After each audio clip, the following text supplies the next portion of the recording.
மக்களே, விழுப்புரம் மக்களே எல்லாருக்கும் வணக்கம். நான் உங்கள் கோவை சூர்யா குட்டி. ஆக்சுவலா வந்து பாத்தீங்கன்னா நம்ம இன்னைக்கு எங்க வந்திருக்கோம்னு பாத்தீங்கன்னா நம்ம விழுப்புரத்துக்கு தான் வந்திருக்கோம். ரொம்ப சந்தோஷமான நாள் இன்னைக்கு. எங்களுக்கு வந்து இந்த 4 டேஸ் இப்ப நிறைய பேத்துக்கு வந்து பாத்தீங்கன்னா கிறிஸ்மஸ், நியூ இயர், பொங்கல், தீபாவளின்னு வர்றது. எங்களுக்கு இந்த விழுப்புரம் தான் ஃபெஸ்டிவலை எங்க மக்களுக்கு நாங்க ஜாலியா வந்து செலிப்ரேட் பண்ணிட்டு இருக்கிற நாள் இது. ஆக்சுவலா எனக்கு வந்து நிறைய ப்ரோக்ராம்ஸ் இருக்கு. ஆனா இந்த நாளுக்காக நான் வந்து எல்லா ப்ரோக்ராமையும் கேன்சல் பண்ணிட்டு நான் இந்த ஊருக்காக வந்திருக்கேன். ரொம்ப சந்தோஷமா இருக்கு. எங்களோட தோழிகள் எல்லாத்தையுமே நான் இங்க பாக்குறேன். அது மட்டும் இல்லாம இன்னைக்கு வந்து மிஸ் சென்னை நடக்க போகுது. மிஸ் சென்னை அழகி யாருன்னு தெரியல, அது ரொம்ப சர்ப்ரைஸா இருக்க போகுது. நாளைக்கு வந்து பாத்தீங்கன்னா மிஸ் கூவாகம் அழகி போட்டி நடக்க போகுது. ரொம்ப ரொம்ப ரொம்ப ரொம்ப ஜாலியா இருக்க போகுது. நாளைக்கு எல்லாருமே வருவாங்க.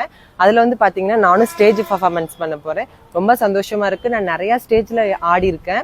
ஆனா எனக்கான ஒரு ஸ்டேஜ், எங்களுக்கான ஒரு ஸ்டேஜ் வந்து இங்க நடக்கும்போது அதுல நான் வந்து கலந்துக்கிறதுனால ரொம்ப மகிழ்ச்சி படுறேன்.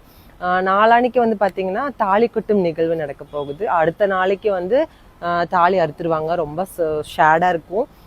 என்ன சொல்றதுன்னு தெரியல, அவ்வளோ ஹாப்பியா இருக்க போகுது. இன்னும் கொஞ்ச நேரத்துல ஸ்டார்ட் பண்ணிடுவாங்க. நீங்களும் விழுப்புரத்துல இருந்தீங்கன்னா வாங்க மக்களே.